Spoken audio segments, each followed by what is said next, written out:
რეჟიმის პოლიტიკური პატიმრების მხარდასაჭერად კი სასამართლოს ეზოშიც შეკრებილები არიან მათი თანამებრძოლები და ის რიგითი მოქალაქეები, რომლებიც დაკავებულებთან ერთად აპროტესტებდნენ ქვეყანაში რუსული დიქტატურის დამყარებას და ევროინტეგრაციის შეჩერებას. დავით კობიძე მოგუყვება ახლა მთავარის ეთერში თუ რა ხდება საქალაქო სასამართლოს ეზოში. დავით, გისმენთ.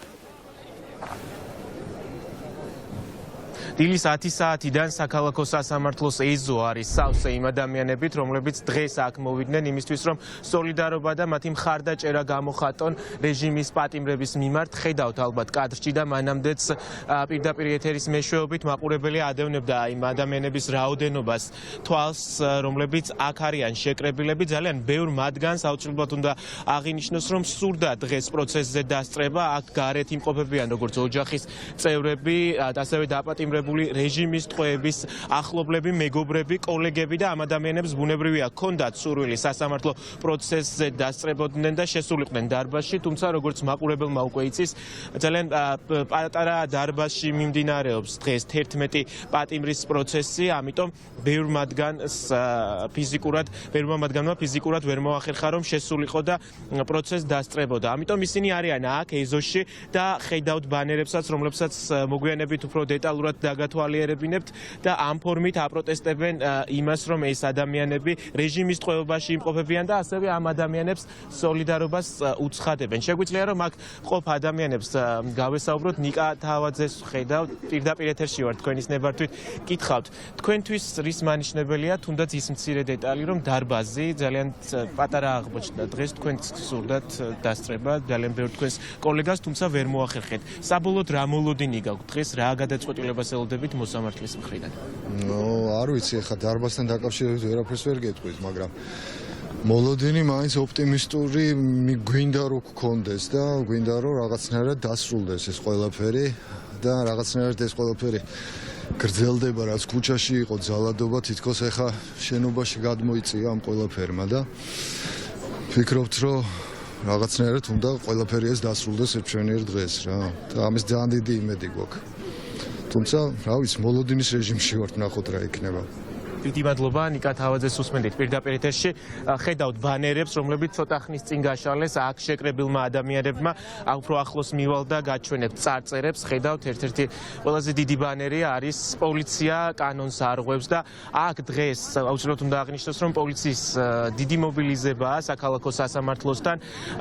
კორდონი არის სასამართლოს შესასვლელთან პოლიციელების, თუმცა აქ მყოფ მოქალაქეებს ყოველთვის უკვირთ რისგან იცავენ პოლიციელები საქალაქო სასამართლოს შენობას, იმიტომ რომ ეს ადამიანები აქ მოსულები არიან მხოლოდ და მხოლოდ იმისთვის, რომ საკუთარი მხარდაჭერა გამოუცხადონ რეჟიმის პატიმრებს. შეგვიძლია გავაგრძელოთ აქ შეკრებილ ადამიანებთან პირდაპირ ეთერში გასაუბრება. ლევან წულაძეს ვხედავ, რეჟისორს, მასთან მივალ. ბატონო ლევან, პირდაპირ ეთერში ვართ, თუ შეიძლება გითხავთ. თქვენ რა მოლოდინი გაქვთ დღეს? შესაძლოა თუ არა რომ ვიხილოთ პრეცედენტი, რომელიც ცალკეული მოსამართლეების მხრიდან ჩვენ მანამდე ვიხილეთ, თუ შესაძლოა რომ ეს ადამიანები ისე პატიმრობაში და ტყვეობაში დატოვოს სისტემა. შესაძლოა როგორ არაში, ამიტომ გავართ აქ რომ ველოდებით ყოველ დღე რაღაცა როდის მოტრიალდება ადამიანების ტვინი ლოგიკისკენ და ადამიანობისკენ და იმისკენ, როგორც უნდა იყოს სასამართლო, მოსამართლე დამსჯელი კი არ უნდა იყოს მხოლოდ, არამედ უნდა გაერკვიოს, ჩახედოს ამ ბავშვებს თვალებში და დაინახავს სიმართლეს. მე იმედი მაქვს, ყოველთვის უნდა გქონდეს იმედი. ბატონო ლევან, იმასაც გითხავთ, რაზე მიუთითებს ის, რომ რეჟიმს სისტემას ისევ ტყვეობაში ჰყავს ეს ადამიანები, ეს რისი მიმანიშნებელია და საბოლოოდ მოქალაქეების მოთხოვნაც ვიცით ერთ-ერთი მთავარი, სწორედ ამ ადამიანების თავისუფლება. პირველ რიგში მიუთითებს რეჟიმის სისუსტეზე და ნაკლებად გონება გახსნილობაზე, იმიტომ რომ ამითი დაშინება ამ თაობის შეუძლებელია. პირიქით გვადლებენ ყველას мотиваციას, რომ მეტი არკვეთითა და მეტი თავგანწირვით შეებრძოლონ სისტემას. დიდი მადლობა, ლევან წულაძეს უსმენდით, რეჟისორს პირდაპირ ეთერში. უნდა ითქვას, რომ აქ დღეს სახელმწიფო სფეროს წარმომადგენლების გარდა ძალიან ბევრი ადამიანია მოსული, არიან რიგითი მოქალაქეებიც, არიან პოლიტიკოსებიც, არიან სამოქალაქო აქტივისტებიც და ყველა მათგანის მოთხოვნა ბუნებრივია არის ერთი და იგივე, რომ ეს პატიმრები, რეჟიმის ტყვეები, რომელიც დაპატიმრებული ყავს სისტემას რეპრესიული მეთოდებით, აუცილებლად უნდა გათავისუფლდნენ. მანანა კოზაკოვას ხედავს, კითხავთ თქვენის ნებართვით პირდაპირ პირდაპირ შევართ თქვენ რა მოლოდინი გაქვთ დღეს სასამართლოს მხრიდან რა გადაწყვეტილებას ელოდებით და რაზე მიუთითებს ზოგადად ის პროცესი, რასაც ჩვენ ხედავთ მთელი თითქმის 2 თვის განმავლობაში, როგორ ექცევა სისტემა საკუთარ მოქალაქეებს.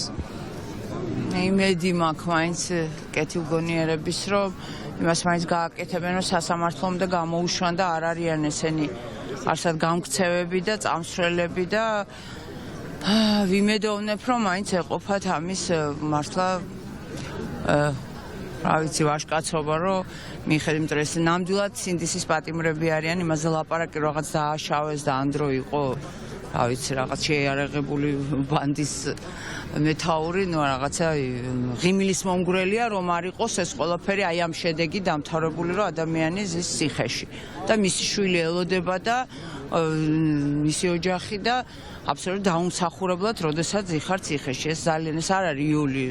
ერთი თვე კი არა, ერთი წამი არის წარმოუდგენელი, იმიტომ რომ როდესაც სხვა ცხოვრების წესით ცხოვრობ და კანონთან ხარ მეგობრობაში, ანუ არაფერს არ აშავებ, ძალიან ძნელია ამის ატანა და იმედია რომ ეყოფათ კეთილგონიერება და სასამართლომდე მაინც გამოუშვებენ სანამ რო ცოტა ხანი მაინც ამოითქვა სული. დიდი მადლობა. ქეთი კანტიძესაც ხედავ, გალბატონო ქეთი პირდაპირ ეთერში ვართ თქვენის ნებართვით.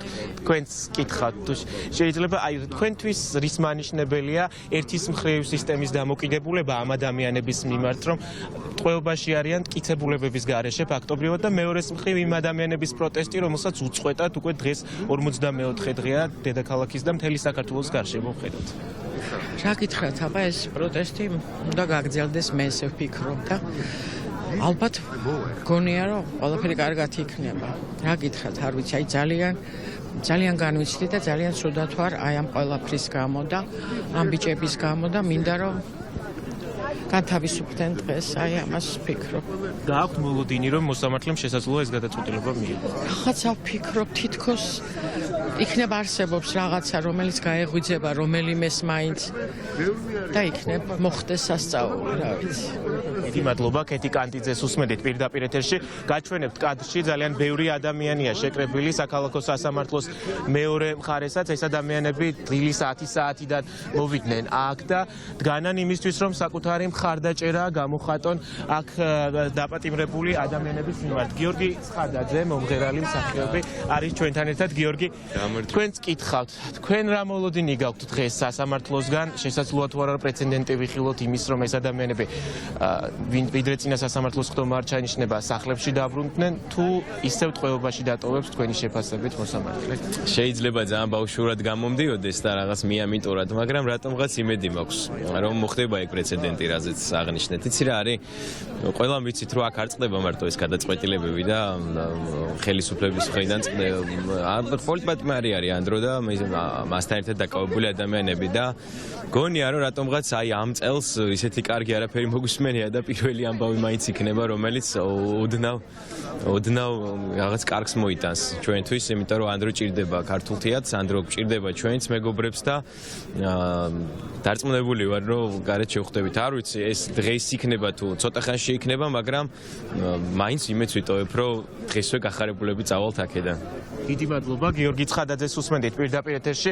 მოქალაქეების ნაწილს აქვს მოლოდინი იმისა, რომ დღეს ეს ადამიანები გათავისუფლდებიან და წინა სასამართლო პროცესამდე ისინი გააგრძელებენ სახლში ყოფნას, თუმცა არის მოლოდინი იმისაც, რომ შესაძლოა ეს ადამიანები მოსამართლემ ისევ რეჟიმის ისევ ტყვეობაში დატოვოს, ვინაიდან ჩვენ ნახეთ მანამდეც გადაწყვეტილებები, რომელსაც იღებდა რეჟიმის მსახური მოსამართლეები. კახა კინწურაშვილს ხედავ, კახა თქვენც კითხავთ მოლოდინზე, რა მოლოდინი გაქვთ დღეს სასამართლოსგან და ერთის მხრივ რაზე მიუთითებს ამ ადამიანების უკანონო პატიმრობა და მეორეს მხრივ ის 44 დღიანი უწყვეტი პროტესტი, რომელსაც ჩვენ მთელი ქვეყნის გარშემო ვხედავთ. არ ვიცი, ეს ადამიანები რომ რეჟიმის პატიმრები არიან, ამაზე მე მგონი აღარავინ აღარ დაობს, ხო? გარდა ტროლბოტებისა. არ ვიცი, სამართლიანობას ამ სასამართლოსგან როგორ უნდა ველოდოთ? ვიცით რომ რაღაცა პოლიტიკური გადაწყვეტილება იქნება. ნახოთ რა სიზავენ, ნახოთ გირაოთი დღეს გაანთავისუფლებენ თუ არა. ამ ყველაფერს ნახავთ ალბათ დაახლოებით 1 საათში. მთელი პროცესი ხარ რაც დაიწყო, მიდიოდა იმაზე რომ დიდ დარბაზში გადავიდნენ თუ არ უნდა გადავიდნენ და არ ვიცი ხო უკვე რაღაცა ყველაფერი აბსურდს ემსგავსება და ნახოთ რა იქნება. დიდი მადლობა კახა კინწურაშვილს უსმედით პირდაპირ ეთერში ნანკა კალატოზიშვილს ვხედავ ნანკა თქვენც კითხავთ პირდაპირ ეთერში ვართ დღეს ორი გადაწყვეტილება შესაძლოა ვიხილოთ ერთი რომ ეს ადამიანები გაათავისუფლონ მეორე რომ დატოვონ რეჟიმის ტყვეობაში ორივე შესახებ კითხავთ რის მანიშნებელი იქნება ორივე გადაწყვეტილება რაც არ უნდა ვიხილოთ და ვისი დამსახურება იქნება თუ ვთქვათ ეს ადამიანები დღეს დატოვებენ საპატიმროს მე ხარ ისე ვთქვა რომ მე რამე პროცესი შეუშალო, მაგრამ სასამართლოს პირობებში ეს ადამიანები საერთოდ ციხეში და აი ამ სასამართლოშიც არ უნდა მომხვდარიყვნენ, როგორც სხვა დანარჩენი 51 ტყვე, ანუ პატიმარსაც ვეღარ ვეძახით, ტყვეები არიან. ისევე როგორც არ უნდა იყოს რუსული კანონის დროს დაჭერილი ორი ბიჭი ციხეში 400 ლარიანი რაღაცა ჟესტის დაზიანებისთვის, რომელიც ანუ გადახდადია და ყველა სხვა ნორმალურ ქვეყანაში ეს ადამიანები გარეთ იქნებოდნენ. მე არ მგონია რომ დღეს გამოუშვენ, ერთადერთი შეიძლება ვთქვათ გამოუშვან იმ მოსაზრებით რომ რაღაცნაირად ცოტა ჩაახშონ რაღაც ადამიანების უბრალოდ არ ვიცი, ისედაც უსამართლოდ არიან და პირიქით ჩახშობა, ანუ ჩვენ ყველა პატიმარზე, აბსოლუტურად ყველა პატიმარზე ვიბრძვით და არ არის ეს კონკრეტულად ანდროს არ ეხება, რომელიც თქვა ჩვენი მეგობარია, ეს ეხება აბსოლუტურად იმ 51 უდანაშაულო ტყვეს. და რა ვიცი, კარგის მოლოდინი რო გითხათ მაგ თქო მოგატყუებთ. ანუ მართლა არ მაქვს, იმიტომ რომ დამოუკიდებელ გადაწყვეტილებას ეს მოსამართლეები ვერ იღებენ. რაც არის ძალიან სამწუხარო, იმიტომ რომ ზოგი არის უვადოდ და შეუძლია აი ამ უვადოდ მდგომარეობაში მაინც რაღაცნაირად თამამი იყოს და ემსახურებოდეს სასამართლოს და ქვეყანას, მაგრამ ამ გადაწყვეტილებებსაც ვერ იღებენ და ეს არის ძალიან სამწუხარო. დიდი მადლობა ნანკა კალატოზიშვილს უსმედით პირდაპირ ეთერში ეს ადამიანები რომ უსამართლოდ არიან დაპატიმრებულები ისიც მეტყველებს ამაზე რომ პროკურატურამ ამ პერიოდის განმავლობაში ვერ იპოვა მტკიცებულება რომლითაც გაამყარებდა საკუთარ ბრალს ამიტომ მოითხოვა წინა სასამართლო პროცესის 5 მარტამდე გადადება და დღეს ამ სასამართლო პროცესზე სწორედ უნდა გადაწყდეს მანამდე ეს ადამიანები ისევ დარჩებიან სისტემის ტყვეობაში თუ გათავისუფლდებიან ერთ ნაწილს მოქალაქეებისა აქვს მოლოდინი იმისა რომ შესაძლოა ეს გადაწყვეტილება მიღებული იყოს თუნდაც იმის გამო რომ არალეგიტიმურ ხელისუფლებას ეგონოს რომ ამით იმ პროტესტს ჩაახშობს რომელიც უკვე 44 დღეა მიმდინარეობს მეორე ნაწილს კი არ აქვს მოლოდინი სისტემას დამორჩილებული სასამართლოსგან რომ ის ობიექტურ გადაწყვეტილებას მიიღებს დღევანდელ სასამართლო პროცესზე სასამართლო პროცესი 11 რეჟიმის 11 პატიმრის პროცესი ამ წუთებშიც მიმდინარეობს საქალაქო სასამართლოს ერთ-ერთ დარბაზში ცოტა ხნის წინ შესვენება იყო გამოცხადებული ბევრ მათგანს უნდა დასწრება თუმცა ეს ფიზიკურად ვერ მოახერხეს დარბაზის სიმცირის გამო ამიტომ ისინი რჩებიან აქ საქალაქო სასამართლოს ეზოში და აგრძელებენ საკუთარ პროტესტს და ბუნებრივია ელოდებიან თუ რა გადაწყვეტილება იქნება დღეს მიღებული